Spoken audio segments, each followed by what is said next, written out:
So thanks. So I'm joined again by my colleague Emma and Cormac MacDonald from Sport Ireland, and we also have a guest speaker, Catherine Carty from Munster Technological University later today. So before we get started, I'm just going to quickly breeze through some housekeeping that I know you probably all heard many times. But it's just the general kind of request to keep yourself on mute for the duration of the session. Again, we will have a Q&A at the end, so there'll be plenty of times to speak up and ask questions. As you are aware, we are now recording this session, so if you don't want your video or your face to appear in the recording, feel free to turn your webcam off. If you click on the participants button in the center bottom of the screen, then you can see who else is in the room with us today. And you can use the chat function to drop in any questions that you have throughout the session. Or if you just want to say hi and where you're coming from today, feel free to do that as well. You can change the speaker view, speaker view from speaker to gallery view. So this is Brady Bunch view by clicking on the top right-hand button there. And just other handy things to note, if you hover over your own video, you'll get these three dots in the top right corner. So you can have the option to rename yourself, or you can hide yourself view. So if you have any tech issues throughout the session, just drop a message in the chat box and I will do my best to resolve them. Thanks. Okay, so hopefully everybody was at our session last week on designing your project, where we kind of introduced the project development process and kind of went over the fact that this is a step-by-step process and there's a lot of kind of overlap and sort of repetition between the three training sessions that we're going to be delivering. So I'll just kind of go through that with you again.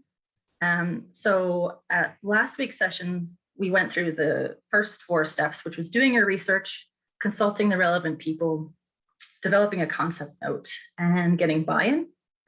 So today we're really just going to be honing in on how to build a partnership.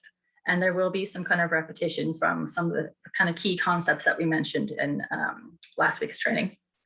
And then at our final training next week, we will look at the last 3 steps in the process, which are actually writing your application, circulating the draft to your partners and getting sign off from them. And then finally, the fun part, submitting your application.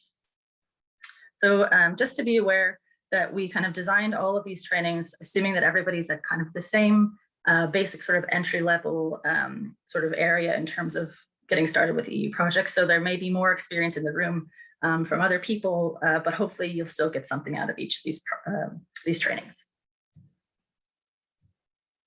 Okay, so in terms of the agenda, we're going to start today by looking at EU partnerships. What are they and what are they not? And then we'll look at some strategies and tools for developing networks. We're going to have a quick video about our Access Europe partnership platform that is in development now. And as I mentioned, Catherine Carty from Munster Technological University is going to deliver a case study on a project that she's been involved in and how she found her partners. And then Emma's going to walk us through a step-by-step guide to connecting to EU partners and starting your project. And then we'll have the question and answer session at the end. So I just wanted, before we kind of dive into what partnerships are and what they aren't, I just kind of wanted to give you some context for what partnership requirements are. And I'm using Erasmus Plus Sport as an example, just because, it's the most sort of accessible entry-level program for sports organizations. So just to give you an idea of what the partnership requirements are for Erasmus Plus Sport, they have 3 different types of projects within that program. So their small scale partnerships require you to have a minimum of 2 different partners from 2 different EU countries. And then their larger cooperation partnerships require you to have at least 3 partners from 3 different EU countries. And then they also have these projects called European sport events, which range from sort of local events where you need to have at least 3 different partners from 3 different countries, up to European-wide events, which require you to have at least 10 different partners. So that's just to kind of put this into context so you know what kind of numbers you might be looking at based on the project that you want to pursue. Okay, so EU partnerships, what are they and what are they not? So what they are, so EU partnerships are an opportunity to learn and share. So that might be learning and sharing best practice with your partners. connecting with and influencing policy. So as we mentioned at the last training, one of the ultimate goals of being involved in EU projects is that with your project results, you want to be able to influence European policy and kind of objectives that are contained within these programs. And that kind of connects back to that idea of sustainability and impact. So EU partnerships are also an opportunity to be innovative and try new things as a result of having partners with different skill sets and different experience to your own. And they're also obviously an opportunity to access new funding opportunities and not most importantly, but very importantly, to collaborate equally and democratically.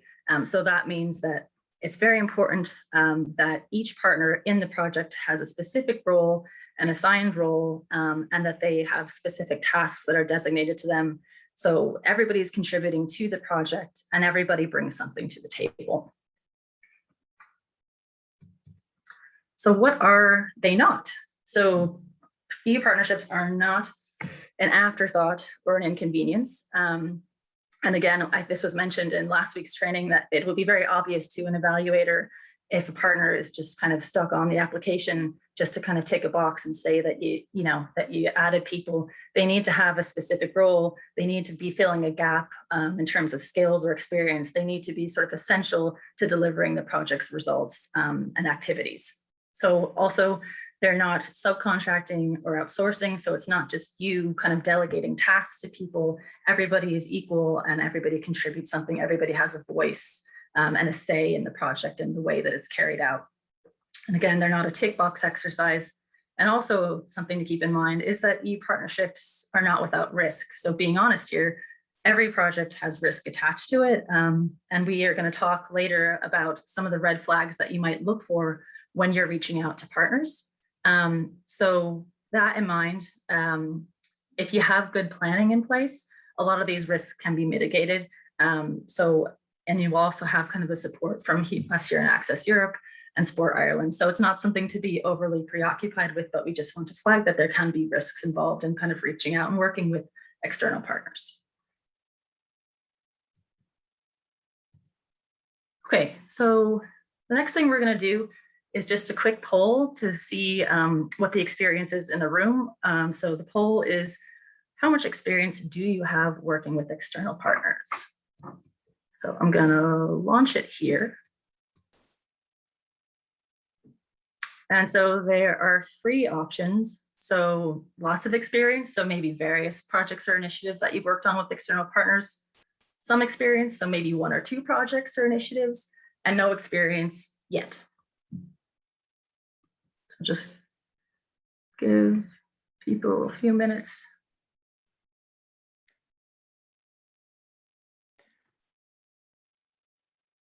Okay. All right, so we're kind of split evenly there. So sorry, Emily, are we just clicking on polls there and just answering a question there? Just yeah, sorry, is that coming up? Oh yeah, maybe it's just didn't come up on my one. Oh, sorry. No, it's fine. Do you see the results there? Yeah, I can kind of see the results. Okay, so we've got people, we've got a kind of a spread. So some people have lots of experience, some have a bit of experience, and some people have no experience yet. So it's a good kind of spread in the room.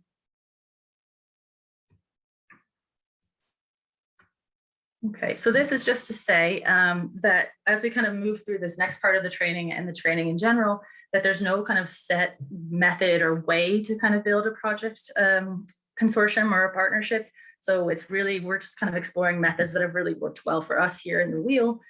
So as you can see, there's different amount of experience in the room. So if you have any specific tips that have worked really well for you, then we'd be happy for you to share them. So just feel free to kind of pop them in the chat. And we can exchange best practice. Okay, so the next part we're going to talk about is developing networks. So some kind of tips and strategies that you can use as you get started. So we have here a list of partner finding tools, and you'll receive all the slides and the recording of this presentation later, and it will all have the hyperlinks to these tools. So some of these tools, if we're being honest, are better than others. So I know the ePally tool has recently been revamped and overhauled. So that might be one that's worth checking out, as well as Salto Youth. Those I can kind of vouch for, but it's just something to keep in mind that a lot of them are kind of unwieldy and that they haven't generally been updated as often as you might like them to be. So you will have to kind of do a bit of trawling to find what you want. But you can also kind of look at things like LinkedIn and Facebook. Those are really good tools for finding partners. And then the other thing to keep in mind is that each EU program has its own website. And so on those websites, there'll be a tab for project results. So you can see successfully funded projects within each of the programs. And then all of those projects results pages will have the list of partners that have been involved in those projects and their contact details. So you could reach out to them if they've been involved in a project that's similar to kind of the design that you're working on. And so that's a really good way to kind of connect in with people as well. And then you also know that they are experienced, which is a bonus. Okay, so the other thing that you want to do is EU networks. So I think, like Emma was saying to me when I first started the job, that there is an EU network for basically everything. And there used to be a European network for networking associations, which I think that we'll actually use to find a partner before. But basically, what you want to do is find networks that are sort of relevant to your area of interest. And later on in the presentation, Cormac's going to highlight a few networks that might be relevant to sports bodies. But what you want to do is research those networks that are relevant to you, join them, be active in them, and sign up to their newsletters. And that's going to keep you up to date on EU policy in your area of interest. It'll provide you with updates on funding and consultation opportunities. And also, very importantly, it's a way that you can kind of connect in with potential partners and kind of learn about all the interesting work that they're doing in your area of interest. So another good tip is to use your existing contacts. So you want to check with your contacts here in Ireland or the contacts that you already have in Europe and see if any of them are already involved or active in EU projects, or if they have networks that they are kind of members of and that they know of people that might be involved in EU projects as well. Because a personal recommendation can go a really long way to being invited into a consortium. So in my previous job, we were involved in a lot of Erasmus Plus projects, and people would from European organizations would sort of constantly reach out to us and ask us to be partners in projects. And sometimes we wouldn't have the capacity to be involved. But what we would do is that if we were aware of another Irish organization that was active in EU projects or interested in being involved in EU projects, we would kind of point them that way. So we would provide a referral for an Irish organization. So it's just important to let your networks here in Ireland and abroad know that you want to be involved in EU projects so that they can kind of refer people to you and sort of endorse you as well. So do your research. So this advice here might sound a bit simplistic, but basically don't underestimate the power of Google. So sometimes the easiest way of finding partners is just kind of researching projects that have already been funded in your area of interest. And again, that will lead you to those projects' websites. And here you'll find the list of partners that were involved in those projects and their contact details. So you can reach out to them. So it should be very easy to find their contact details and just say something like, hello, I see you have been involved in a project on youth and sport before. We're developing this project concept now. Would you be interested in having a conversation around partnership? And the worst that can happen is that they don't respond to you, or if they say no, and they might refer you on somewhere else. So it's always worth reaching out because you never know who they could put you in contact with. Okay, so invest in partner finding trips. So I think this might have been kind of a relic from pre-COVID times, but once you feel like it is safe or productive for you to do so, that might be something worth doing, is investing in going to different EU cities and meeting up with potential partners and networking in person, if that's viable.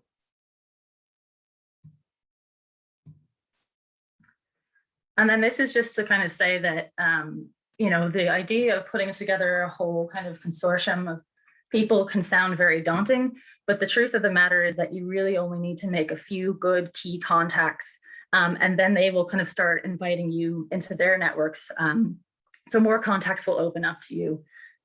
So yeah, so usually you find find a few kind of key contacts, they link you in with their network, and from there your own network starts to grow. So we want to make that clear so that people aren't kind of overwhelmed by this process. And then the other thing that we want to point out is that you should use your national contact points. So in Ireland, we're very lucky to have very helpful and excellent national contact points for a lot of the different EU funding programs.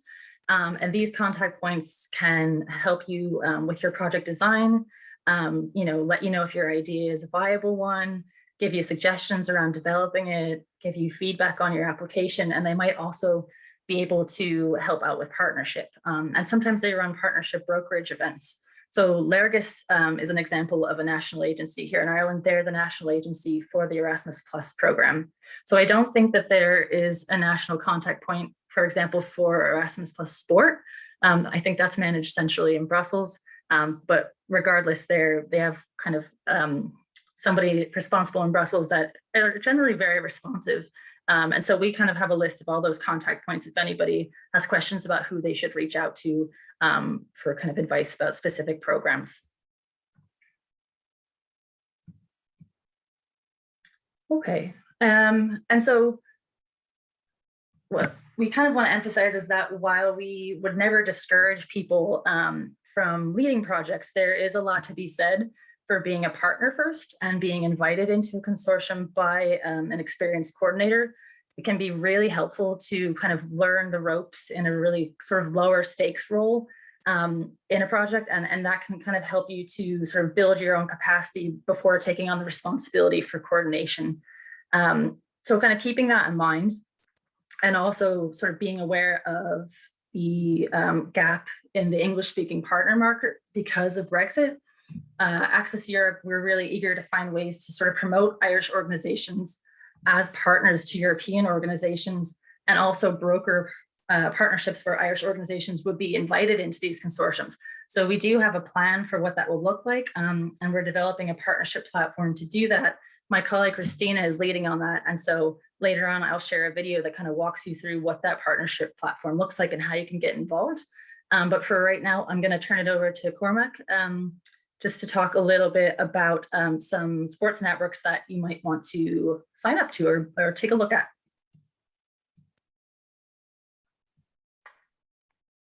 Hi, everyone. Thank you, Emily. That's fantastic.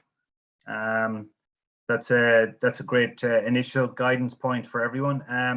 Just to note to say, just to welcome everyone again. Great to see you all. We were just saying before the call, we had about 35, I think, on the call last week. Now we've got the serious folk that are back for second rounds and want to get the detail. So we're really delighted to get to welcome you all here, and we're here to basically see applications developed for all of you, right? That's our goal, really. We want to see projects and want to see you all involved and want to see you all progressing.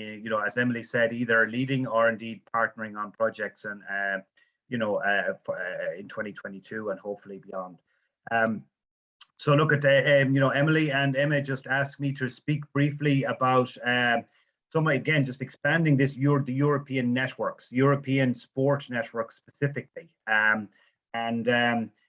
This is a really interesting one. I spent a bit of time looking at this just yesterday, and really and truly, I came to a conclusion that I really didn't want to almost flummox you all with the amount of acronyms and the amount of agencies out there. But nonetheless, I will point you, if I could actually share a screen on, yeah, that's great. I've got that. I'm just going to put a screen up here. One moment, if you bear with me.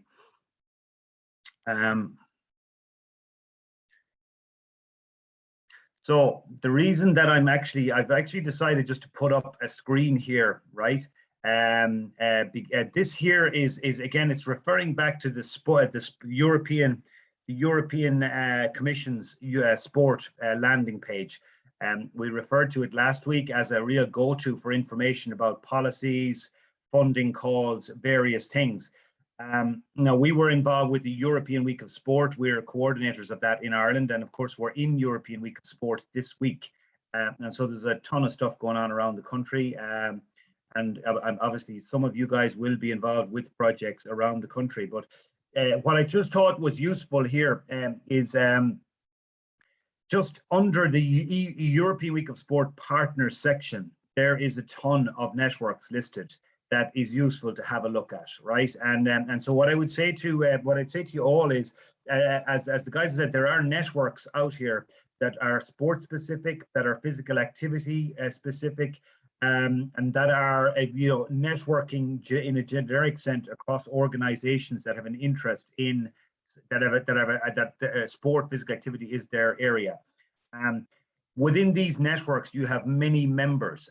So in effect, you have national members. You might well have universities, colleges, and such like. So they're a useful point to reach out to and connect with, and see if you've got a project, or you want to, there's something that you see that you're particularly aligned with that you could connect with. And so all of these have got contact points. So I'll just quickly run down through a couple here that just you've got Euro Ethics, I see there. That's pretty much focused on ethics in sport and best practice, fair sport, clean sport, inclusion in sport. Obviously, the whole topic of racism in sport is a big issue, and and such like. Europe Active, more people more active. A Europe Network, probably more around the gyms, physical activity centres. Just quickly looking down through. You've got European Federation, European Culture and Sport Organization, EA, that's European Culture and Sport, so probably more linking into the cultural significance of sport, tradition of sports in that. European Federation of Sports Company, European Football Development Network. That's one I was looking at yesterday, very much focused just on social inclusion and the capacity for football to actually kind of, get into communities and connect with, and, basically, very much looking at the social inclusion element of sport. Obviously, all of these are, obviously European gymnastics. Most sporting bodies have a European federation or a European council. So here you've got European Multi-Sport Club Association, European Network of Academia Sports Services. The list goes on here. European Paralympic Committee. Over here, this one here, European Platform for Sports Innovation, EPSI. Sport Ireland is a member of EPSI, and this is a very active network around EU projects, right? And we've been able to connect governing bodies of sport onto projects through the EPSI platform, and so in effect, we've been able to do that recently enough with a couple of projects. Look at European, the list goes on here, right? I could go on, but on this particular page, it's a handy reference point really for having a look. Now, of course, within your own area, you will also, as Emily said, do your own research, as it were, and reach out to your networks and contact points. Of course, it depends on the project that the scale of the project that you're looking at. If it's national in focus and national pitch, well, then you're looking possibly for partners that can maybe align with that. But you may also be looking for grassroots or community partners that can pilot an initiative. So you might be looking for a combination of a partner to implement a pilot or develop something, or trial something, as well as, if you like, develop, if you like, a good practice policy, or indeed something like that. So yeah, look, European Council for Coaching Excellence, International Sport and Cultural Association. Yeah, as I said, the list goes on. It's worth it. This again is sport.ec.europe, and there's definitely quite a lot of networks listed on this platform. So again, it's a handy one. Just to maybe point out that there is a platform, and I'll put it up in the chat board while. There is a European Sports Connected.org association or network, and what that aims to do is connect or organizations with an interest or involved with sport with others that are involved with a view to preparing applications and submitting. And so yeah, that's European Sport Connected.org. I'll put that link on the network. They're not listed on this one. But yeah, there are a number of international and national ones. Again, European Network for Outdoor Sports, again, is probably listed here, but that's focused in the outdoor sports sector. You have, TAFESA, which is the Association for Sport for All, and that's an international association for sport for all. So I think just at the start of the call before we started here, I think I certainly said that we would put a list together of the different networks that we're aware of, and we might circulate that. And again, some of you guys might well add to that. So we'll circulate something around in a draft, and see if we can actually kind of create kind of a list here to make it easy for everyone to just maybe try and develop this. But as I said, look at doing your research, connecting, and depending on the scale of your project, if you want to connect outside the sport community. So in effect, it might well be that you want to go outside the sport family or community and get connect on another level with another type of organization. You would have to actually look outside sport networks for that, but certainly there's quite a lot of networks in the sport area. Okay, thank you. Thanks for that, Cormac. And we can definitely include some of those networks that you highlighted in the follow-up email that we'll send out as well. So I'm just going to play a quick video that my colleague Christina recorded, which will introduce everybody to the partnership platform that I mentioned earlier and give you an idea of how you can get involved with that if you would like to. The Access Europe team. And we just heard from Emily how to develop your European networks and about some concrete partnership tools. And we from Access Europe would like to support you and simplify this process even more. That's why at the moment we are building the Access Europe partner database. That will be a digital platform that will be launched end of the year. And it's a partnership platform or database, especially for Irish nonprofit organizations. So our goal with this platform is to, on the one hand, showcase Irish nonprofit organizations, and on the other hand, to promote them as potential partners to organizations from other EU countries. So this platform is for you if you are a nonprofit organization based in Ireland, and this is including NGOs as well as universities or public bodies, and if you would like to expand your work throughout Europe. I will show you now how this will work and how this will look like. And these are examples only. The final platform will look slightly different. So these are mock-ups here, what you are seeing right now. There's a possibility to search and filter. There will be filters, for example, the topic your organization is working with. So if it might be education and training, or young people and youth work, or mental health. Like this, it is easy to filter for the right organization that works with exactly the topics you are looking for. Being an Irish organization, you will have the possibility to set up a profile, which will be uploaded and shown publicly. And also what we're seeing here, it is just an example. So Sailing into Wales has no clue we are using it here. You will have, and what you're seeing here, you will have your own page with all information about your organization, showing, for example, a brief description of your organization, the topics you're working with, the contact information so people can easily reach out and contact you. You can upload pictures, a video, your logo, so it looks nice. And also, and this is the most important, you can tell about your EU programs experience and your EU funding goals. So uploading your profile, you can benefit in two ways here. First, you will have the opportunity to be contacted by organizations both in Ireland and across the EU. And second, it is a handy way not just to present your organization, but to outline what your EU funding goals are, your interests and strengths, and you can bring to projects. So filling up the form and uploading the profile can therefore be first step in creating an EU funding strategy for your organization. And you can use it afterwards when reaching out to partners. What will we, with Access Europe, at Access Europe do meanwhile? We will make sure that this platform will be seen and circulated throughout Europe. We will disseminate it broadly via our European-wide network, our partners, national agencies, contact points, newsletters, social media channels. As I said, the platform will be launched end of the year. So to stay up to date, you can sign up to the Access Europe newsletter. And if you have any questions about this, please reach out to me. Thanks.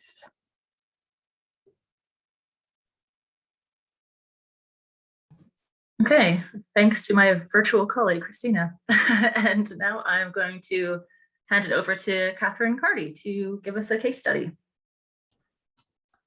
Hi, everybody. How are you? I'm delighted to be here today just to share a bit of our experiences with EU projects and a case study, one of the projects that we've been involved with. But first, I'll just say, I would encourage anybody who's considering getting involved with these projects to do so. I guess I've been involved with projects for around 20 years now in various different guises. And I would encourage you to, when I started out with EU projects, I was involved as a partner, which is a good place to start. It was nice to watch how the project was being run, what was involved in coordinating a project, what was involved in applying for a project, managing it, reporting on it, and all the various different bits and pieces. So if you do get involved in a project as a partner, look around and see exactly what's being done from the point of view of those facets, managing it, the application process, the reporting processes involved in the project, because they're quite bureaucratic, but it's all manageable, and you can learn from watching others when you are a partner. And then hopefully after a period of time, you could put together your own project application and find partners. If you partner with others first, you'll obviously find other networks like-minded that you could link with your own project application. And what we found, the partners that I was engaged with from the outset of getting involved in EU projects, many of whom we're still engaged with now. And it's been a huge learning opportunity for us over the years. We've gone in different directions sometimes with some partners, and we've come back together, our paths cross again and again. So all in all, it's a small enough network and paths will cross, and it's a huge learning opportunity. It's great to share and bounce ideas off other groups and to hear how other people have engaged in projects. And what I found really good about the projects is when you have an idea that you'd like to get off the ground, but you don't have the seed funding to do it, it can give you a way to get that seed funding, to develop a resource, potentially in a way that you hadn't envisaged, through the experiences of others and the expertise that others bring to the table. And you can end up with a product that's probably better than you would have come up with yourself, with all that collaboration brings. So that for us has been a hugely beneficial experience. And in terms of case study, one of the first projects that we got involved with was called, as an applicant, was called EPIT, European Inclusive Physical Education Training. That project connected us with UNESCO, and ultimately, after a period of time liaising with UNESCO, resulted in the establishment of our UNESCO chair in MTU.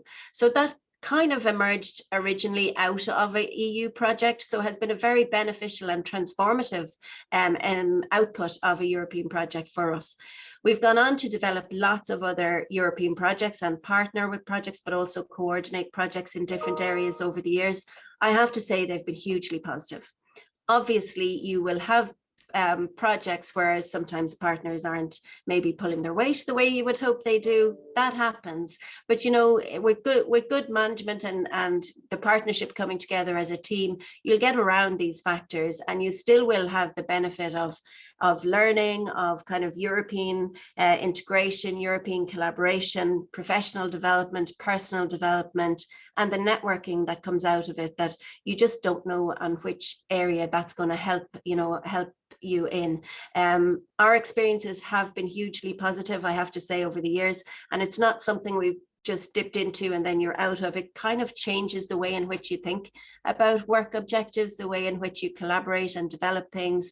It helps you as well, I think, link with policy objectives very much, because when you apply for a European project or when you're involved in one, you're supporting the EU in delivering on their policy objectives. So it really helps you look at how policy comes to life in projects at a grassroots level, what it actually means when you take from a policy objective and change something into a project that's been run on the ground. So it gives you that different lens of working as well, I guess, and how your area, whether it's gymnastics or rowing or whatever it might be, how that fits into a policy priority at EU level or at national level, because you tend to link to those policy objectives. One project that I want to showcase is UFIT. So I'll just give you a little example. I'll share my screen here if I can.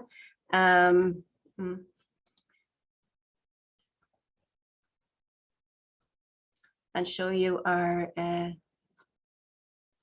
UFIT resource, which is not appearing to come up.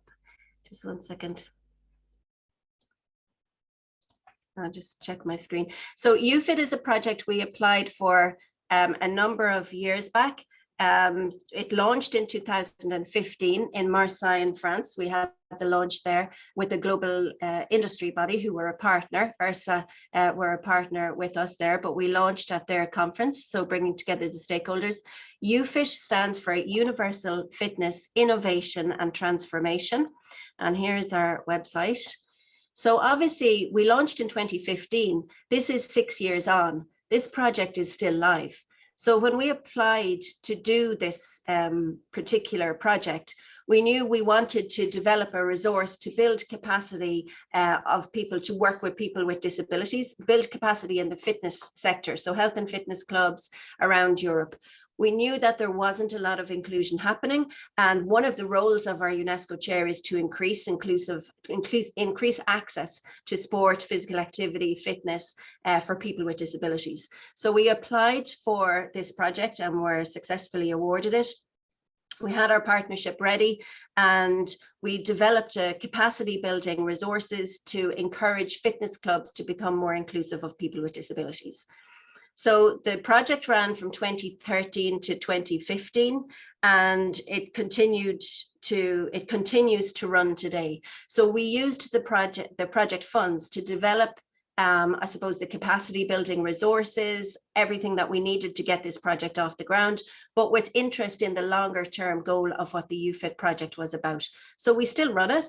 And here's an example of, obviously it was a European project and we had translated versions into Spanish and other languages from an EU context, but we since took it more broadly as well. Work on programs nowadays, people are getting more fit. But what about people with disabilities? Pat Gallen is here to tell us about a local fitness center that's doing its part. That's right, they are. Yeah, so it's difficult enough living with a disability like cerebral palsy or multiple sclerosis. Newtown Athletic Club knows that and is pushing them to get active with a program they hope more people will take advantage of. At Newtown Athletic Club in Bucks County, inclusiveness is important, and it's why they've put the UFIT program in place. The pilot program is a 12-week program for people with CP or MS, and basically they get a free membership to the club and they get to commit to personal training for those 12 weeks. They could choose from once a week, twice a week, 3 times a week, and we're kind of looking to measure how fitness can hopefully change their lives. When Claire Myers heard about UFIT, she enrolled her 13-year-old son Robbie, who has cerebral palsy. It's just a godsend to have some place for him to do something that is productive, that makes him feel good about himself. It helps him with his own self-esteem, which I've seen just in the last 2 weeks. Another UFIT member is Pamela Gifford. 26 years ago, Pamela was diagnosed with multiple sclerosis. I have some lesions in my neck and in my lower thoracic spine, so it causes like restriction and pain. In recent years, she gained weight and decided that despite he doesn't seem like his brother, but he's got his own thing now, so it's exciting for all of us. UFIT stands for Universal Fitness. Okay, so that's just an example of how a project that started out as a European Commission funded project launched in Europe and was run around Europe, and we've taken it beyond Europe. I suppose we've continued with the funding we got from the European Commission to use the resources that were developed with that funding and take it further to the, I suppose, to the mission of what the UNESCO chair is, which is more global. So it can be, it's a really, really useful thing to get involved in. We've got involved in lots of different ways, and I would really, really encourage people to do that. Definitely get involved as a partner first if you can. Learn, grow, pay attention to what's going on, and just look at what processes are involved. And you can make an application, and nationally or directly to European Commission. Emily and Cormac have gone through some of the links. There are loads of ways in which you can find partnerships, so you won't be stuck on that. You know, there's lots of LinkedIn groups as well, and you've got lots of resources there through what Emily and Cormac have gone through. So, you know, I would encourage anyone to get involved in it. It's a hugely positive experience. It does change your perspective. It definitely helps you think in a different direction and just opens horizons to what's been done elsewhere, and great for sharing. Actually, my experience as well has found that Irish partners are very good partners in European projects. They tend to be very engaging. They work hard, they work well. They're, you know, I think that the partnership idea is great to kind of link with those other partners, and you will find partners that you'll engage with for life or throughout your professional career in these European projects. And our experience has been positive. Absolutely, we've had bumps along the road, but all in all, it's been very transformative in a positive way for us. And I would strongly encourage you to get involved, and don't be afraid of, you know, don't be afraid of the unknown. Dip your toe in the water, see how you get on, and you will find that you'll have invitations and opportunities will follow for you to get involved more readily, more deeply. Thanks so much, Catherine. I think that was a really great example of not just you know, the value of partners, but also project sustainability. So thanks so much for sharing that. And I was also just saying to Emma just to say as well, just to chime in from a Sport Ireland point of view, Emily, if that's okay, just to thank Catherine for really that rousing kind of rally call, I would say. I mean, if that doesn't get you going, I don't know what will. It's fantastic work. Just to say to Catherine, well done on all her work in Tralee, or Munster Technological University, as it's now called. You know, I think Catherine has been slightly modest there. If you look at the UNESCO Chair website in Tralee IT, they've been involved with 22 projects over the last, I guess, what, 15, 20 years or something like that. So congratulations to Catherine on all her work there. And it really is, you know, making a difference definitely across Europe and across the world, you know. So yeah, that's definitely something just to kind of, for all of us to kind of consider. Thanks. Thank you, Cormac. Thanks, Emily. No problem. Thanks, Cormac. So we will give everybody a 10-minute break before we come back, and Emma kind of takes us through the next steps in reaching out to partners. So if we can come back at 10:57. Sure. Thanks. We'll see you then.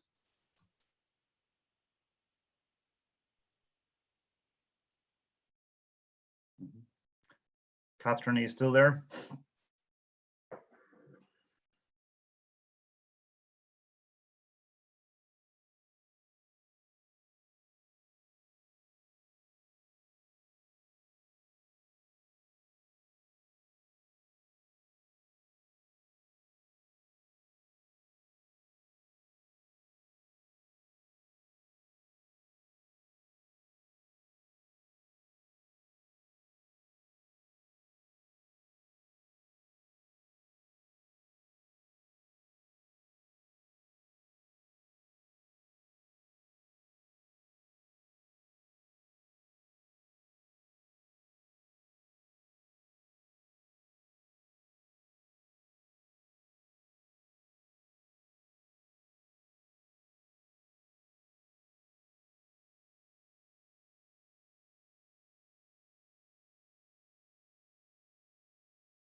Hi, everyone.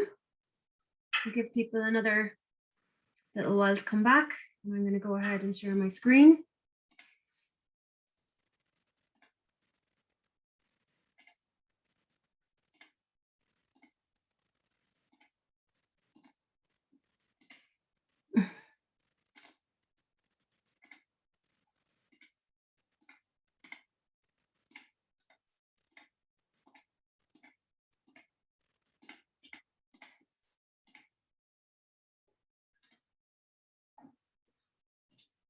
I have to shut every single other window, it seems. So just give me a second.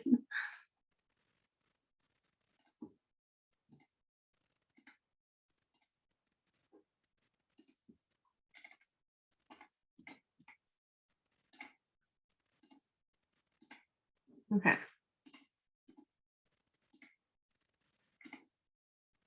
Okay, so what time are we at now?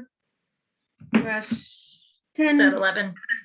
Okay, so we can start now and let everybody else just kind of trickle back. So thank you everybody for being here today, and thank you very much to Emily and Cormac and Catherine who kicked us off this morning. My name is Emma Murta. I'm the European Programs Manager at the Wheel, and today I'm just going to walk you through a 10-step process for then connecting with your partners. So I think as Emily alluded to earlier, there is no perfect scientific method for doing this. It is kind of trial and error, and everybody has their individual approaches. So if you have your own tips or tricks that you've picked up along the way from reaching out to external partners, please do feel free to share them in the chat box, all in the spirit of exchanging best practice. But this is just a method that I've worked out over the last 7 or 8 years of building various European partnerships, and lots of mistakes made across the way. This is what I have arrived at as the best way of going about it. So I'm going to share that with you now.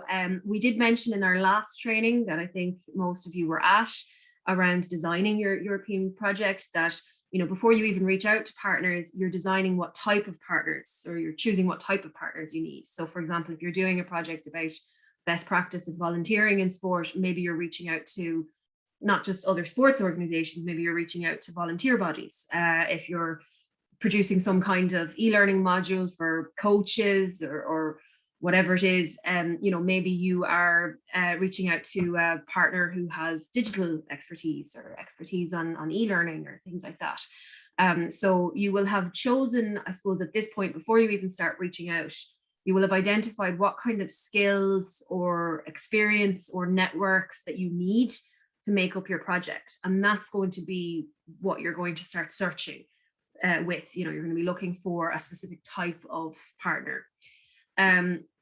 So just to bear that in mind, you're looking at things like skills, their networks, a good geographical spread, their experience, all of that kind of thing. So once you've decided on the types of partners that you're looking for, you can start researching. So this is using the networks that Emily and Cormac mentioned, using the partner portals, asking colleagues who've been involved in projects and getting personal recommendations, just Googling EU-funded project, rowing, or physical activity into older age, things like that. You can just find people who've been involved in projects that before on that topic, and you can use this and many other ways to kind of seek out who you're going to reach out to. So once you've identified, I suppose, a list of different organizations that you're going to reach out to, the next 10 steps that I'm going to explain are the process of actually reaching out to them and doing it in a way that is as methodical and organized as possible. As I said, this is based on my own kind of trial and error here. So I made a lot of mistakes to arrive at this process that I found was the most kind of organized way to reach out to partners. So the first thing, and we touched on this a lot, I'm not going to go into too much detail on it during our last session on designing your project, but it all starts with that concept note. So the concept note is what encourages you to put structure on your project idea, and it is your communication tool for your project. This is how you're going to express and explain your project to others. So you're going to include things like your working title, the action, so for example, Erasmus plus Sport, the duration, which is usually between 12 and 24 months if it's Erasmus Sport. The deadline, I would include the actual deadline for the application, for the funding application, but also the deadline of when you need to hear back from partners. You might have an estimated budget that will obviously change. You might have your priorities. So which of the Erasmus Plus, if it is that you're going for, which of the funder priorities are you addressing in your project? That shows that you've got good project design and you're thinking about what the funder wants as well as what you want. Partners, if you have confirmed any partners already, you might put them in there, or you might put in the kind of partner roles, like we need a digital partner, we need a kind of EU network partner, whatever it is. Your target groups, and as we said before, or in the last session, be as specific as possible about that. Your rationale, so why you think this project is needed, what you plan to do in terms of your key outcomes, and then a short summary. So you want to avoid trying to explain everything in an email, because you're not going to be able to get all of that information into an email. It's going to be very unruly.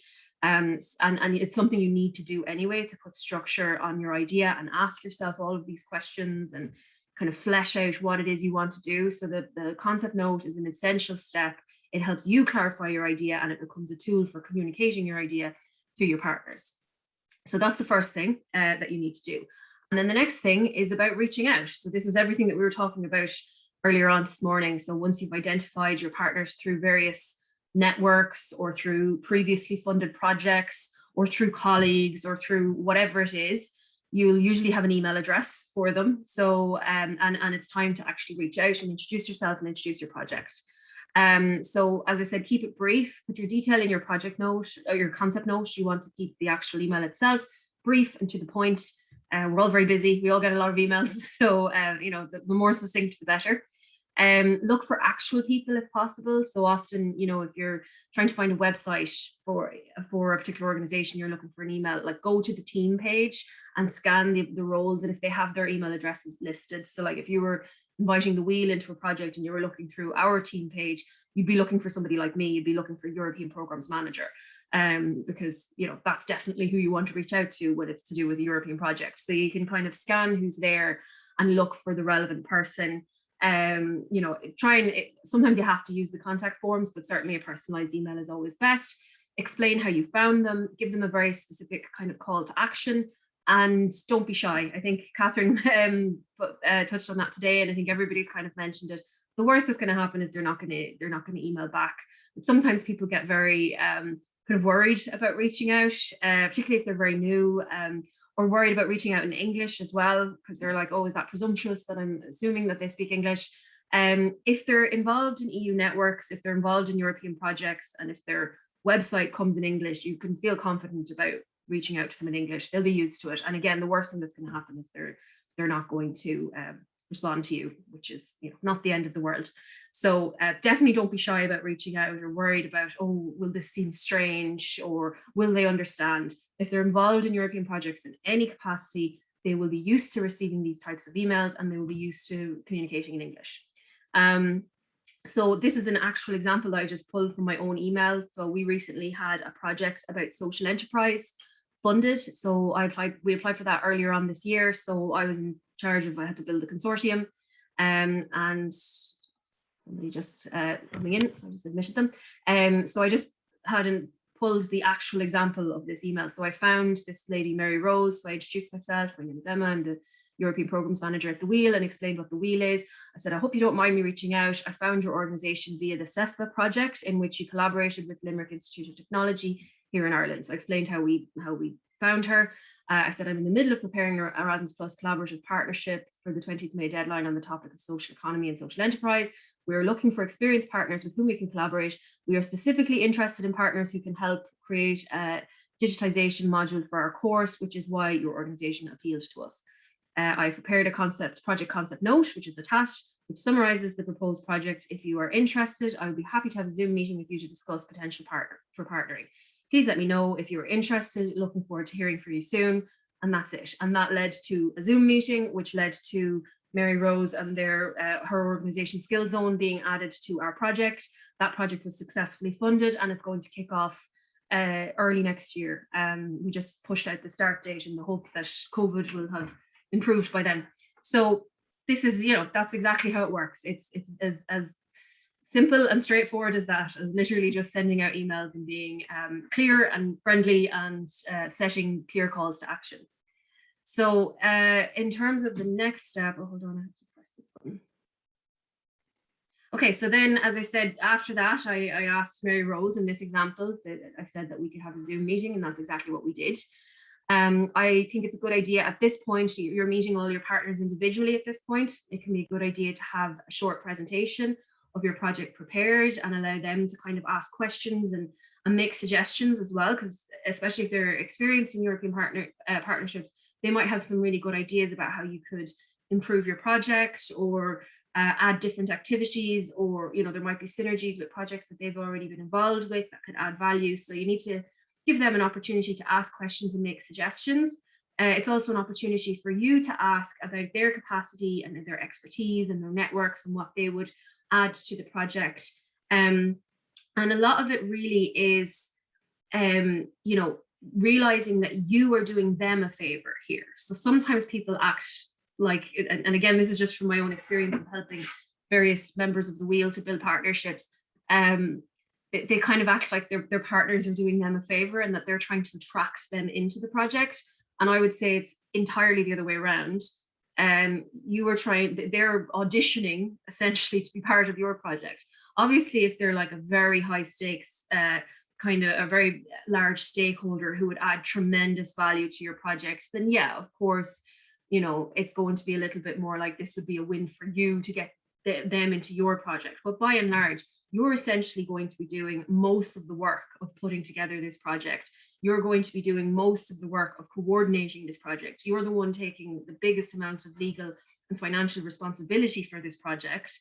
And you're offering to bring them along and essentially give them a pot of funding to collaborate with you. So they need to prove that they're able and I suppose appropriate to be included in the project, and that they are going to be of good quality, that they are going to offer something. They should be the ones trying to impress you, is the dynamic. Sometimes people create a strange dynamic with their project partners where it's almost like, well, we need partners, so we have to kind of convince and attract these people in. And I would say that's a kind of dangerous precedent to set. You're the one that's doing them a favor here. So don't be afraid to ask questions, to clarify things. I have a note there, gather project specific information and partner details. I always do kind of a short form for them where they kind of explain themselves, their organizations, and I ask them some basic questions, maybe about their network, about their experience, about what they could bring to the project, about how the project would be useful for them, and I make them fill that out. Now you don't have to do that, but I do, because I found that that's a good way of gauging how invested they are in this project, how eager they are, how committed they are to the project idea, and what they're going to be like to work with as well, because you're going to be stuck working with these people for up to 2, sometimes 3 years for long projects. So this is a good opportunity to scope them out. Do they seem, and you're looking for red flags at this point, do they seem open, communicative, easy to work with? If they don't, if they seem weird, if they seem like they're not really getting it, or if they seem like they're not friendly and open and easy to work with, I wouldn't put them into a partnership personally. There's always lots of other partners out there. You don't want to make your life difficult for the next 2 years if this project is funded. And it's as much you auditioning potential partners as it is you trying to find partners in order to, tick the boxes of your project and make sure that you've got that European element in it.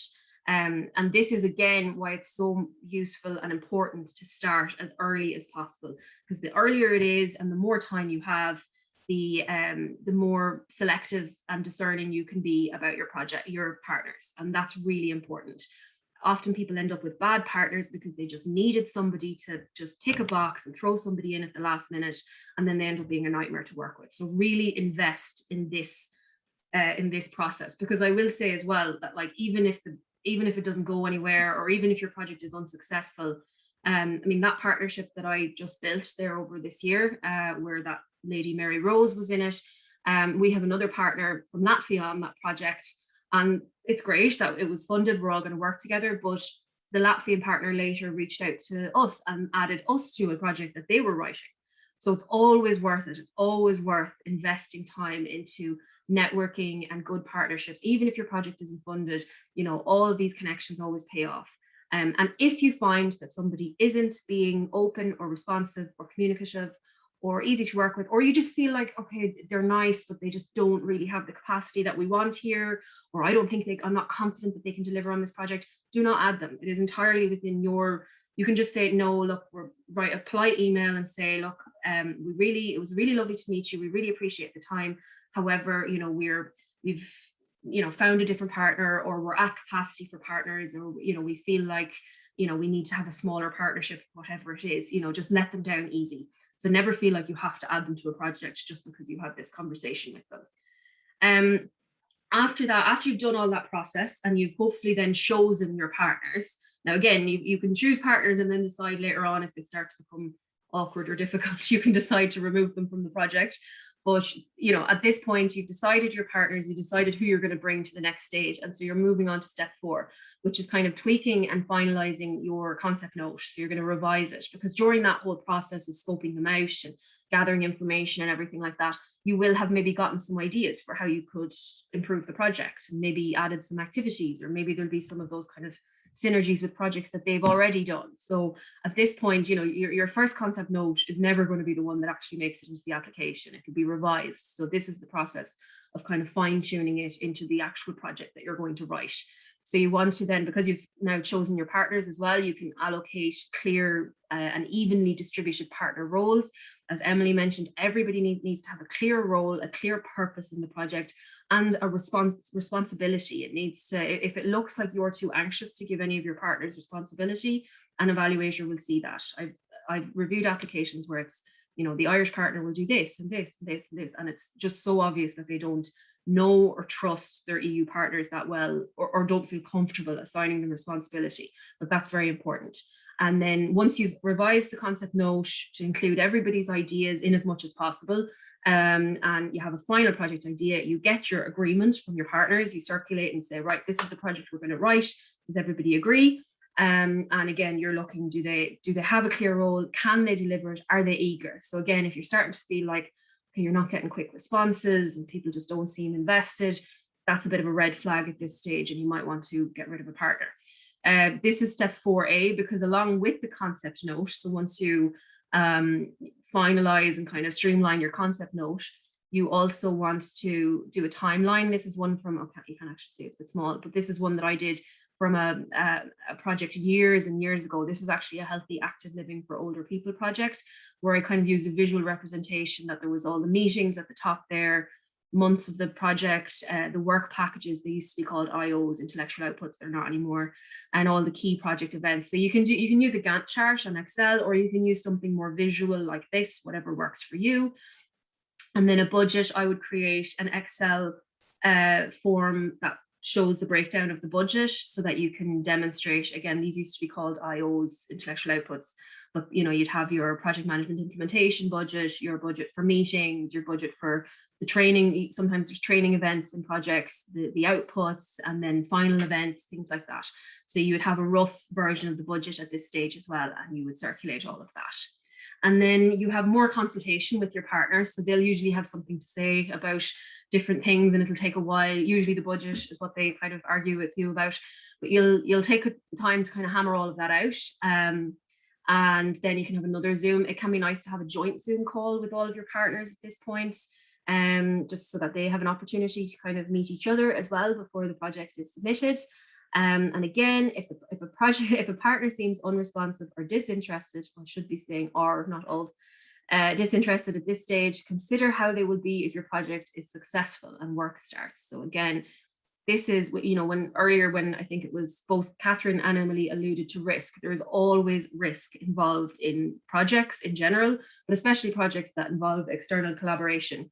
So, but this is how you reduce that risk. You're looking out for red flags all the way around, and you're being, you know, you're remembering that you don't owe anybody partnership, that they are lucky to be included in your project, and that they should be eager, willing participants. And then the next step then is logistics. So this is all of the things that need to happen to, so again, it's agreeing the tasks and responsibilities, kind of finalizing those, delegating, writing responsibility. If somebody is leading an event or training activity or an output or work package or whatever it is, they can write that. You know, it can be a good thing to share that kind of writing burden around that. So you need to kind of delegate that kind of responsibility, provide templates and things like that so that they can easily do that.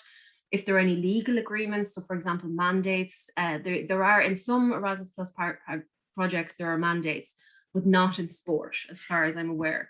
In the KA2, in the Key Action 2 sports, projects in youth, vocational education training and adult education, you do have to have mandates, and they're very simple documents that they need to sign, and then your legal representative needs to sign, but they can be a little bit of a pain because, you know, it's just different copies. So allow enough time for that. It can be a little bit annoying. It's not difficult, it's just annoying to try and organize them. So allow plenty of time for that. Another good thing at this point would be to draft a memorandum of understanding. This could like really clearly outline what it is that is expected of them, and what exactly is the nature of your agreement, and it just adds an extra layer of guarantee. If they are new to European projects, you could send them this guide to registering your organization. So if they don't already have an OID, an organizational ID number, then they'll need to register one for one in order to be included in your project. So you can send them that guide.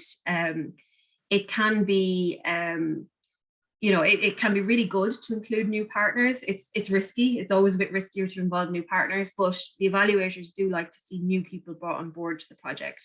So I would say if you're less experienced, try to partner with more experienced people. But if you're more experienced, it can be really good to bring in kind of fresh blood basically into the project, because it's seen as, you know, it's favorable to the evaluators to see how the project is widening. So just bear that in mind. But if somebody is completely new, you will have to give them a bit more support in terms of registering for their ID number, understanding how things work. So just be aware of that. And then co-writing. So this is, again, you're kind of trying to balance it. That people should take responsibility for writing up their outputs, their events, whatever it is. But you do want to try and balance it, that, you know, there's not too many cooks. I've seen project applications that were very obviously written by a group of people, and it ends up taking way longer. They're really unwieldy. The quality's not great, and somebody needs to come along and edit everything anyway in the end. So, I mean, I take a very kind of structured approach to that, where I give them specific things to write that I will then integrate into the overall form. But that's my approach.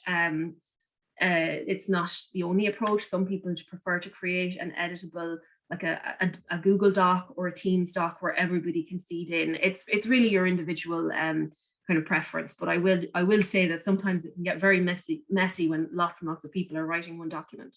But definitely an editable version is really important. The application system isn't the friendliest, and Word documents can be a little bit, well, it's Word documents for sport, so that's not too bad. But say if you were applying under a different Erasmus Plus heading, it's all onto this online platform, and that's very unpleasant to write into. So it's definitely worth creating an editable version. So you want to create that, and using Google Docs or Teams would be great so that everybody can see it. There is a project writing training session next week, so we'll be doing a deep dive into actually how you write a project, using Erasmus Plus Sport as an example, and we'll kind of dissect a few of the different questions and look at some best practice in grant writing and stuff like that. So just be aware of that. But this is, I suppose, step 7 in the overall process. Then you're going to finalize your MOU. So finalizing your project activities, your application. You're going to, have draft 1 is going to be ready, and then it's a good idea at this point to kind of finalize the MOU or understanding of project activities at the same time. I wouldn't do this too early in the process because things can change during the writing process. So it's at this point that you're kind of, because you might have added more responsibility or changed roles or something like that. So you can start by drafting your MOU a couple of steps ago, but then finalizing it right before, you've got your final draft ready, or your draft for circulation. This is again one that I took from that project that I just prepared. It was an understanding of project activities that I made all of the partners sign to make sure that they absolutely could not turn around to me halfway through the project and be like, no, I didn't know we were supposed to do that, because I have a signed document saying that they did know that they had to do that. So these types of things can help to reduce risk.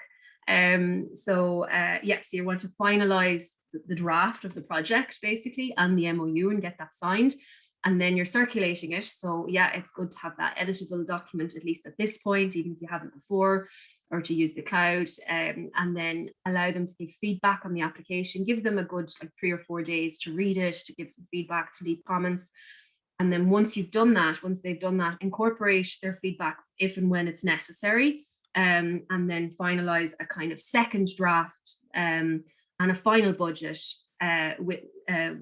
complete with the final budget before submission. So give them 2 or 3 days then to be like, okay, this is the absolute final draft and the final budget. This is going to be submitted on X date. If you have any major objections, it's now or never. And allow time for proofreading. So that's very important. It's not the end of the world if there's typos and mistakes, and if your application is a bit sloppy, but it certainly looks a lot better and more professional, and allows for it kind of picks up on any kind of mistakes, not just editorial mistakes, but even mistakes in like timings and things like that that you didn't notice when you were first writing your application. So definitely allow time for that. And then step 10, of course, is submission. So you want to submit properly and early, or as early as possible is really best. You'll notice from all of these steps, it takes a while. The more time you have, the better. Honestly, like if you're aiming for, I think, is it going to be March or April next year for the Erasmus Plus sport deadline, like start now, like get your partners lined up before Christmas and get that all sorted out so that you have all of January, February, March to do this whole process of writing and circulating drafts and fine tuning. The more time you have, the better. Allow time for technical issues. So, if you can submit 2 or 3 days ahead of the deadline, that's best. Even longer if you can, because there can be technical issues. There can be problems with the platform. The EU is not known for its great technology in terms of application systems. It's really not great. So you need to have time that if there is an issue that you can log it with their IT desk and hopefully get it resolved. It can also be an issue that as you're uploading stuff, you realize that there was a missing part that you hadn't seen before. So you definitely want to give yourself as much time as possible so that you're not stressed leading up to the submission. And then once it's finally submitted, they'll usually give you the submitted version that you can then download. Depends on the type of funding that you're going for, but you can usually download the submitted application with all of its parts. So you can circulate that to your partners, thank them for all of their input, and say, look, we'll keep you up to date on this process, and we'll let you know when we hear the results. And that's how I would do it in an ideal world. Now, has it ever gone that smoothly? No. There's always been, it's never once gone perfectly smoothly. There's never enough time. There's always a bit of a rush at the end. But if you aim for this, if you aim to try and do these steps and give yourself as much time as possible, you are reducing the stress. You're reducing the likelihood that you're going to end up with a poor quality application because you ran out of time, or you're going to reduce the likelihood of risk in terms of bringing on external partners. There's no way, as we've said already, there's no way of 100% eliminating that risk with any type of project, but especially that with external collaboration, but you can reduce it. And that's what all of this is about. So what time are we at? Okay, I've got a couple more minutes that I want to just cover on just once you get to that project initiation stage. We're not going to go into detail about that, but I do want to give you a warning that if you have questions, start typing them into the chat box now, because in about 5 minutes, we'll get to those questions. So I just did want to kind of touch very briefly on starting your project. So say you get your email saying, congratulations, you've been successful in this project and it's great. I mean, the first thing you're going to do is tell everybody internally, obviously. And then you're also going to let your partners know. You send a mass email, thank them and say, great news, we've been funded, all of that kind of thing. That will keep you up to date. We're going to be circulating, you'll hear more from us as the project starts kind of getting underway. But one of the things to do in the interim, there's usually a few months between when you hear about your project has been successful up until it's time to kind of kick your project off. There's like a few months in that time. And then there's also been a few months between when you've submitted the application and when you hear the results. So often you've kind of forgotten the project in a lot of ways, or you've at least forgotten the details of the project. And so it can be really good to use that little window of time to do as much preparation as possible. That's the really important thing. If you're the coordinator, if you're not the coordinator, if you're just a partner, then absolutely do your homework and read up and remind yourself. But I mean, you don't have as much responsibility then. It really is on the coordinator to make sure that everybody knows what they're doing. But don't waste that period of time. Your kickoff meeting is so important. It sets the tone for the whole project. It either positions you as a calm, confident, trustworthy project leader that everybody can get behind and everybody's excited to work with, or you can seem disorganized and out of your depth and that you don't really know what you're doing and there's no clear goals, in which case everybody goes home confused and a little bit worried about this project. So that kickoff meeting is so important, so that as much prep as you can do between hearing about the project and your kickoff meeting where you finally meet all your partners in person is really important. So the first thing I would do is to create a project management handbook. So this is where you go through the application, dissect it as much as you can, pull out everything that you're going to do and create a project management handbook for it. And this is important because the application form isn't a great project management tool. It's not, it's persuasive language. It's there to convince the evaluators. It's not, it doesn't actually lay out a very good project management plan, even though they ask you to talk about project management. It doesn't actually, it's not a very useful project tool. And so what you want to do is kind of take the application and translate it into something that it's like, right, now we're going to deliver the project. What exactly is it that we have to do? So you might look at headings like project overview. So this is like your rationale, your outputs, your work packages, your tasks, KPIs, and there's impact measurement. We provided a template for impact measurement at the last training. We can send it again at this one, and it's a really useful project management tool. Management tasks, so what would they be expected aside from outputs and work packages? They're also expected to participate in meetings, to complete reports, to do their financial monitoring, all that kind of thing. There's stakeholders and dissemination, so you'll do some brainstorming. You can also do this at the first meeting, a little bit of brainstorming about that, your plans in terms of how you're going to disseminate your project, your goals, what did you promise you would do in your application form. There's also then the evaluation. So how are you going to evaluate this project? Again, you'd have your impact measuring tool there, but you're also going to look at different KPIs and what are you going to do? Are you doing focus groups or surveys, or how are you going to evaluate your project?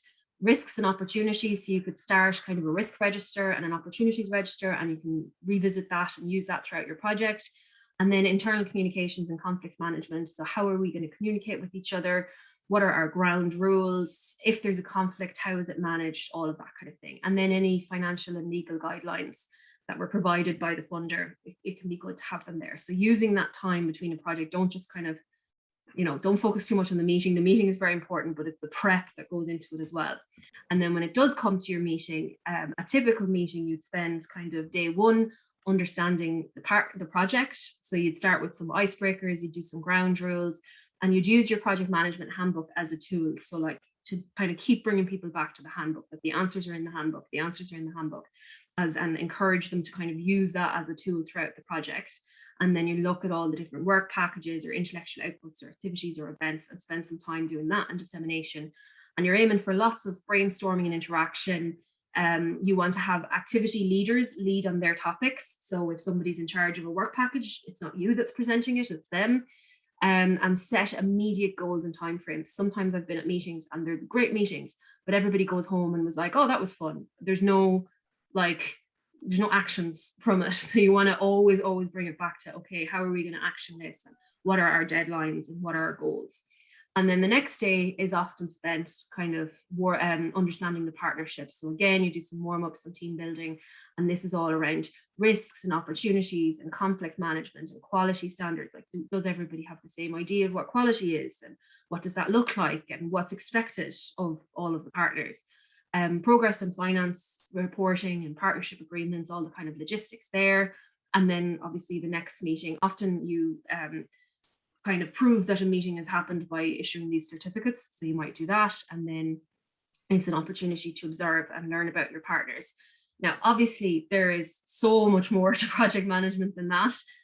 But I did was just, while we're talking about partnership, it's just that it doesn't stop at the submitting your application. You know, that's a big part of it, but it is important to even in that submitting your application phase, to almost be like looking forward to like, and if it's funded, this is what needs to happen, and to have a clear plan of action that as soon as it's funded, you're kicking off the next phase and putting in and investing as much as you can in that, so that the project can kick off successfully and reach, you know, and if we're looking at that Tuckman's teamwork model, which I'm sure everybody has come across at some point or another, that performing stage, you know, to kind of get to the performing stage of the project, because whether it's 12 months or 24 months, it goes by very quickly. So the better you can kind of kick off your project, best. And then reach out for help. So just on that, you know, if you are, whether you're submitting your application and you're looking for application review, that's something we can do at Access Europe. We can, obviously we can't be experts on the project content, absolutely not. That's what you guys are there for. But certainly we can we can read it from you know, a European point of view and see, is this the kind of thing that the evaluators want to see? Have you thought about all of the things like project management and dissemination and impact and all of those types of things that we know the evaluators will be looking at? So we can review the application for you and provide some feedback. If you have questions about, you know, the partnership process and you're not sure about certain partners, you can come to us for help. We can have a chat with you and help you figure that out. And then even when it comes to kicking off your project and getting things underway, we can absolutely help with that as well, in terms of, you know, helping you prepare for your first meeting, answering any questions about contracts and agreements and stuff like that. We can help in as much as we can. Obviously, when it comes to kind of legal, financial stuff, that really is between your organization and the Commission, but we can give the best advice that we possibly can. So just know that you can reach out for help at every single point in this process. So with that, I did promise there would be questions, and I warned you to start submitting your questions. So I will stop share now. And when you're ready, we can, any questions that you have, we'll have a look through them. So, and feel free to unmute yourself and just shout in, because there's not as many people here this time. Okay, Emma, you can take a wee break there for a minute. Great stuff. You've definitely given us a power-packed, I guess, 40 minutes there of 10 steps plus what to do when you get in. So, you know, really useful. Thank you for all of that. Just, I guess the 10 steps itself is a useful framework. Is there a PDF or a document that kind of lays those out, or indeed summarizes those 10 steps? We'll circulate that PowerPoint afterwards, so you have it there in the PowerPoint. So yeah, and we can think about creating an extra document as well. But yeah, no, it's useful to have that on a one-pager actually. You know, just a quick question from my point of view to Emily, even, or yourself, it's fine. But just some basic questions to kick off.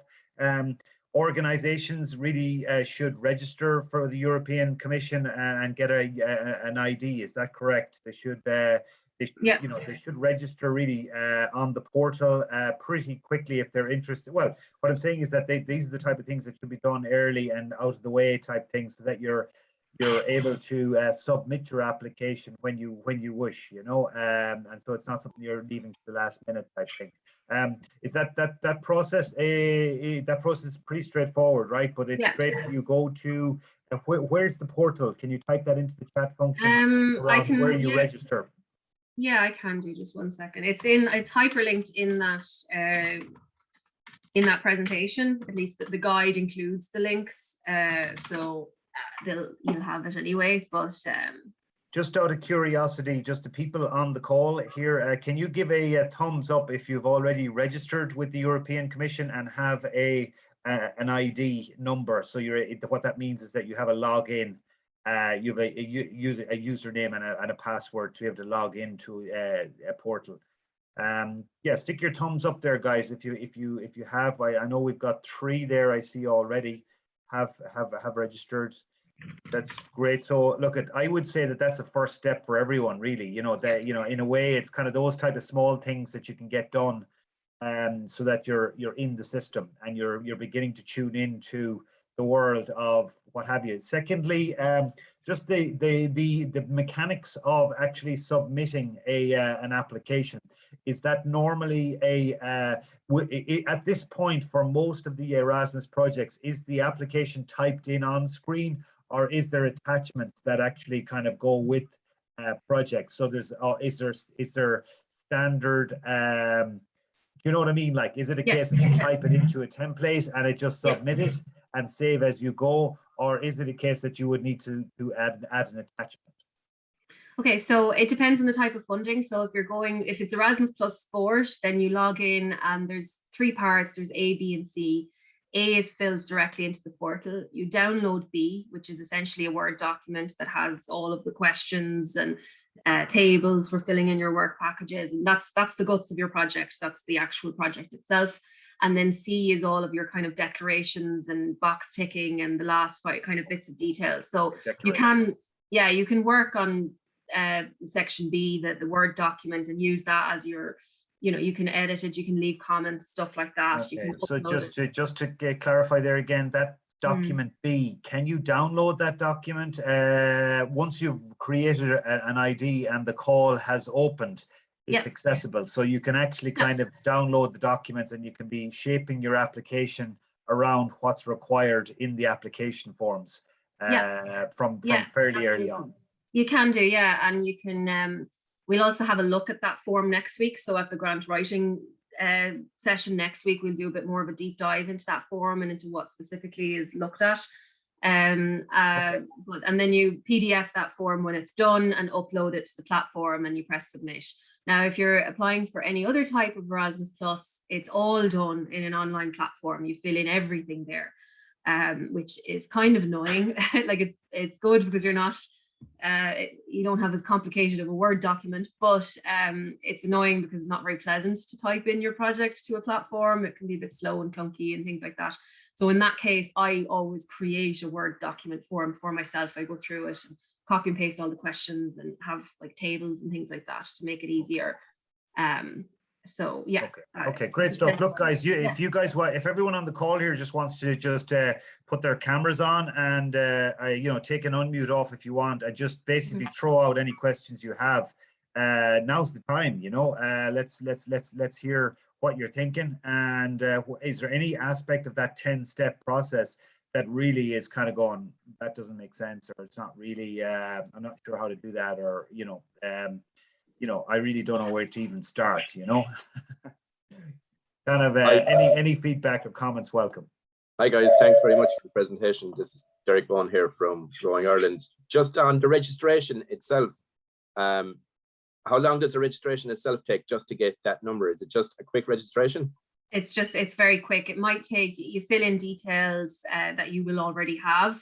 It's been a while since I registered for one because we've been doing these for years, but it is pretty much, it's very straightforward to register. And it's not instantaneous though, Derek. It's an agency, there's an agency that manage that process for the European Commission, and it's so in effect, it does go, it takes it, they'll come back to you after a day or two with a couple of details, and of course it's a login, and obviously registering your details of who the main contact persons are within the organization and some details like that, but ultimately, it's quite quick, but it does take a couple of days to actually kind of, and again, there is a familiarization kind of process around what, these European platforms around just logging in, getting a password, getting in there and actually just making sure you're using your ID to get in.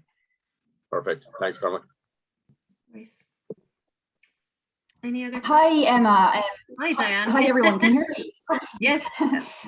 Emma, just when you mentioned, like we'd be looking at the adult education and training side of things, and you mentioned, because I know online platforms, disaster for applications. Would you mind sharing an example of the Word document where you've downloaded the questions, just to give us a chance to look at it in advance of the workshop next week? So we can send a blank one around as part of the follow-up from this one. I think we can do that, Emily, can't we? because I was working off of a blank one. I just took a few examples of questions. So that's now that's for the sport one. That's for the sport club is the one that we have the Word document for, because that's what you download. You download section B. If you're planning on going for vocational education and training or adult education, where it is all platform, like you type directly into the platform, then we do have we have some templates that we've created, but they're very much internal documents. If you're going for that, let me know. I know that we are going to be reviewing your concept note. So when we get to that point, we can share that with you. And if anybody's going for that one, we can share it with you directly, but it's not something I wouldn't, it was internally made. We might have been missing questions. There might be little details. It was very much, so I wouldn't put it out there as a like, use this and it'll be perfect kind of thing. We can happy to share it as a, but with a kind of safety warning attached that. Absolutely. But yeah, we'd be happy to share that with you if you're going to go for either adult ed or VET, where it is all platform based. It's we can do that. That's no problem. So excellent. Thanks a million. That's great. So just to get a kind of an indication from folk, are people thinking that they will pretty much put forward concept notes and look to go out and create partnerships and almost serve in a leading capacity on projects, or are you looking to kind of just jump, you maybe connect as a partner on a project and put yourself out there as a potential partner? Which way are people thinking? Maybe to lead, Cormac. Yeah, Perry. Yeah, Perry, you've already been involved with a good few projects over the years. Yeah, but we've never actually led one on a large scale. We've done some we've done some smaller ones, but we've never done a big sports one. Yeah, we did a huge one that the European Commission were very much involved with this past summer. It was actually for the Euro 2020, so it was postponed from last year to this year, with 7 partners in cities around Europe that were hosting Euro 2020 matches. That was a pretty big one. I'm in the reporting stage now and have been for some weeks. Yeah, okay. the fun part. You're happy that you're not leading that one. So before I started on that report, I was thinking very much to lead a project. Mm-hmm. Yeah, don't be scared. I think, yeah, I think, look at, it strikes me that, not to overextend yourselves on these things. Like, I think there's an element here of just we're all operating in an environment where we've got tons of daily work that goes on. And, so this type of activity has to sustainably fit into our weekly work schedules, and, it has to be comfortable for us to be able to actually kind of incorporate into our work programs, so it can't be something that just is going to place a lot of pressure on people and take a huge amount of time, so I think that's important to bear in mind, that you've got to bite off as much as you can kind of, and try and actually kind of position yourself like that, but certainly, there's many, I mean, I've looked through many of the lists, and, going back to Emily's piece at the start, there is those small collaborative projects. There's small scale type offerings that you can connect with 1, maybe 2 partners. That's enough. And doing something quite simple, quite focused, but again, maybe picking up on some of the policy areas within the I suppose, the program or scheme that you're looking to target. So, those smaller projects are a good start point, and then again, maybe the getting involved with a partnership, but maybe not leading, is definitely another way of actually kind of progressing and eventually getting to a point where you've got enough experience and knowledge to be able to lead. So that pathway is probably something that is worth considering.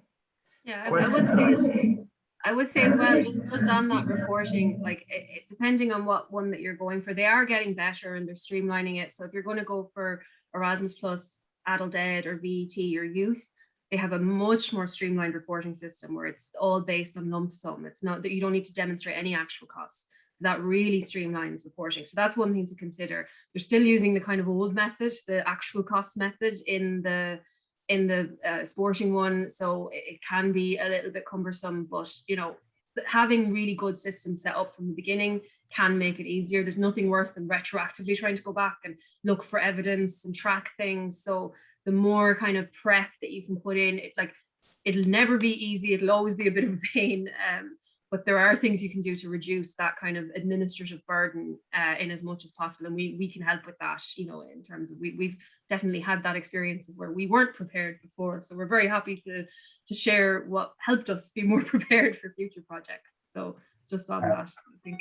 If I can just jump in there, Cormac, I'll be I'm going to lead a project from a grassroots level. It's a boxing club, so it's in between coach education and kind of youth mobility. So so I think, Emma, you'll be hearing a bit more from me in the next couple of weeks and months. So, and I just have to so would you say that you might be looking to partner with some other?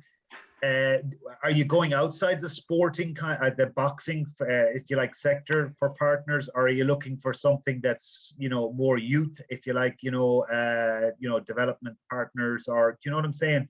It's kind of, what type of partners are you thinking that might? We're looking at, we've a good. In my club, we've a good relationship with a guy called Eddie Bulger. Eddie Bulger is the head of the high performance over in Germany. So we're either going to link with the NGB there, or I'm also going to link as a partner is the AIBA. So that's the kind of European Federation for the coach education and the things. You have level 1, level 2 in boxing, and then after that you have star 1, star 2, which is semi-professional.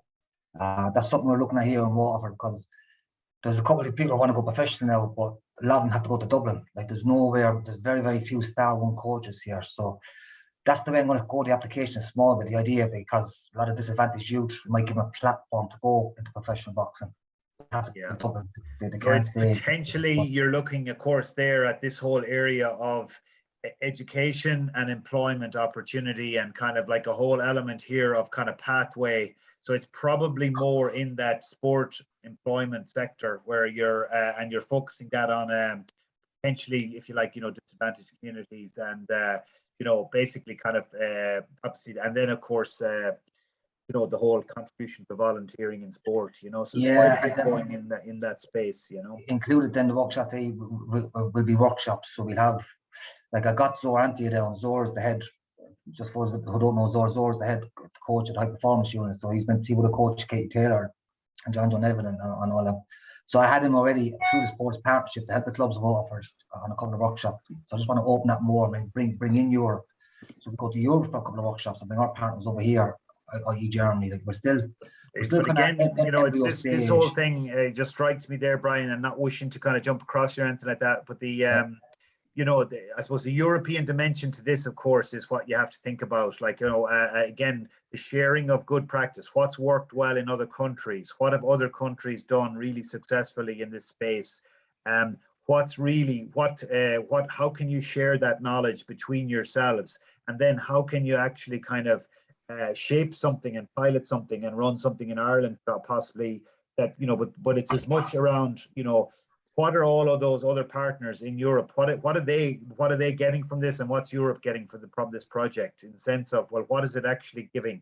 This is not about development work in Waterford as such, even though it is, but the European application needs to be shaped in the project is about collaboration, sharing of good practice in Europe or within this area, and also then piloting of some initiatives, probably in some European countries.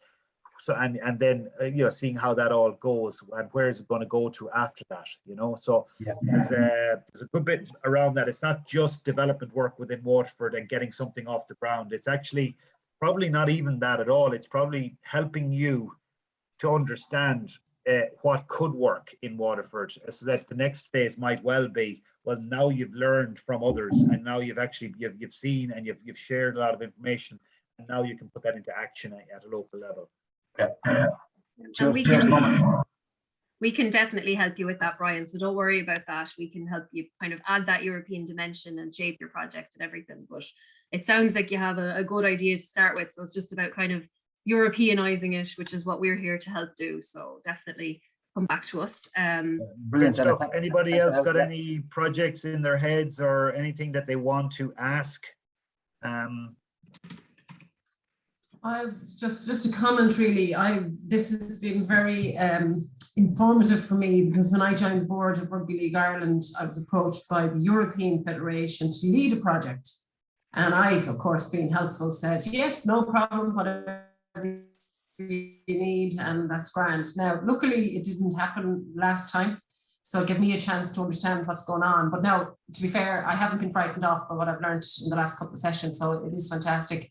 But I suppose it's just to say that these kind of things happen out there as well, in that, you know, because of my experience, and it was a great move by the European Rugby League to do it, and it'll work and we'll do it, but they're coordinating, they'll do the work and get a couple of the countries involved that way. But yeah, look, it's I'm not frightened off, so it's great for me personally to just take this from the session today, so, and the last day.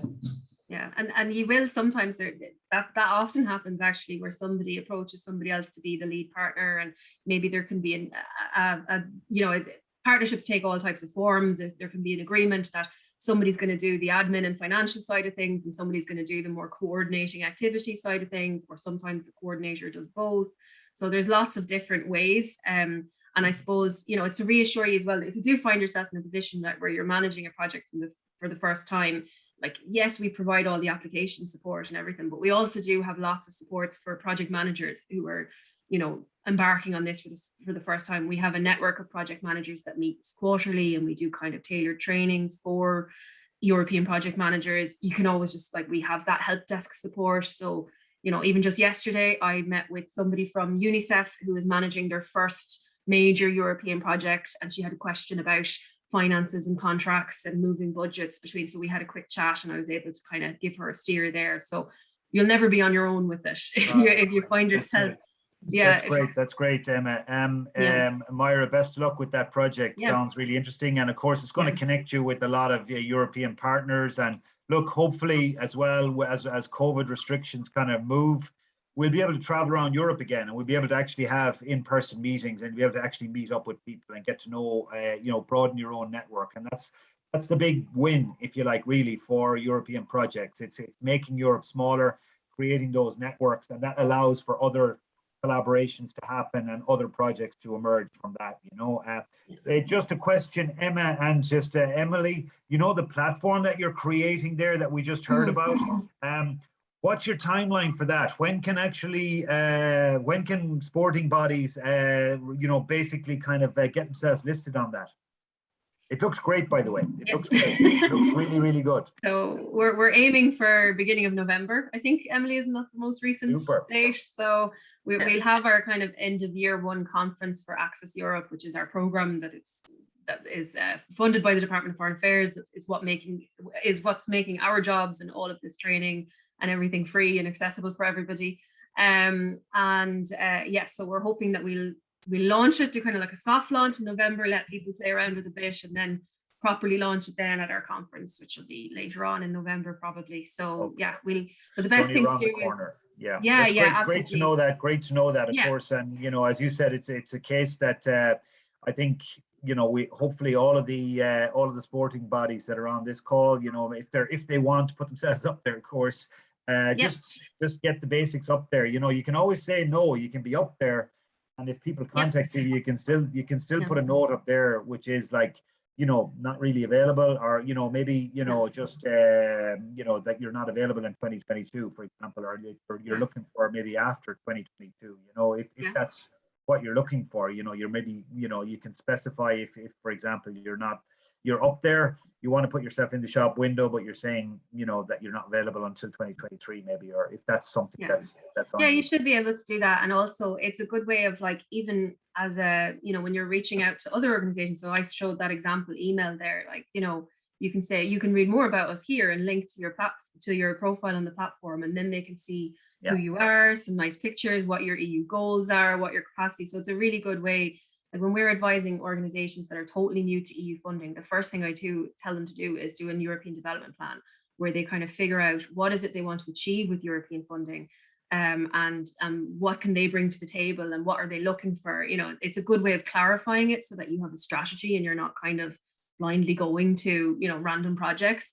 So I always kind of advise people to do that. And so creating this profile is essentially doing your European development plan. It's outlining who you are, what you want to achieve, and what your strategy is with EU funding. So it's good like that. And we'll definitely, the best thing to do is just subscribe to our newsletter, and you'll hear all about all of the deadlines that are coming up in sport, if there's any training activities for sport funding, if there's any info days, if there's partnership opportunities, and also about the platform. So that's where all of our updates will be delivered to you.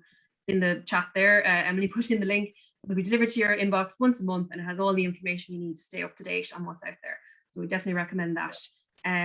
But I think unless there's any last ones, because I think, Emily, you just have a couple of final slides to share just with links and final information. Yeah. Where are we? Yeah, I think it's just kind of the standard. Oh no, it's going to make me go all the way to the end. I don't even know if it's necessary to share. Yeah, you can just put it all say in the follow-up, but it's basically just to say that, you know, you can reach out to us via email. You can follow us on our newsletter, follow us on Twitter. We also have a new YouTube page, and that has all of these videos in this 3-part series on the YouTube page, and kind of previous trainings that we've done that you might want to check out as well. But we'll include the recording of today's event and all the slides and links in the follow-up email, which will either go out today or tomorrow. So thanks, everybody. Great. Thank you very much. And thank you to Emily and Cormac, and Catherine's gone, but thank you to her as well.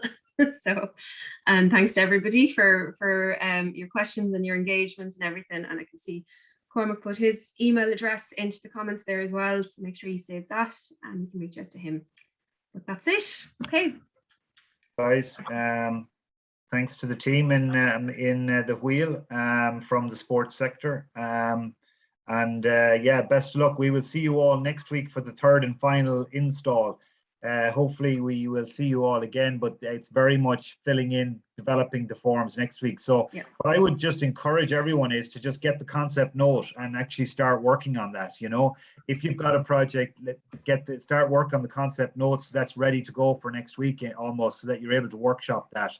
And we'll try and make next week's session, you know, fairly practical, I would say, how these concept notes translates into an application, or, you know, that whole journey of concept through to partnership, through to work packages, through to application, budgets, and all of that. Yeah, so we'll be looking at it next week. Will be a little bit deep dive into the application form, so don't be scared, but it'll hopefully be helpful. So thanks, everyone. Folks. Thank you.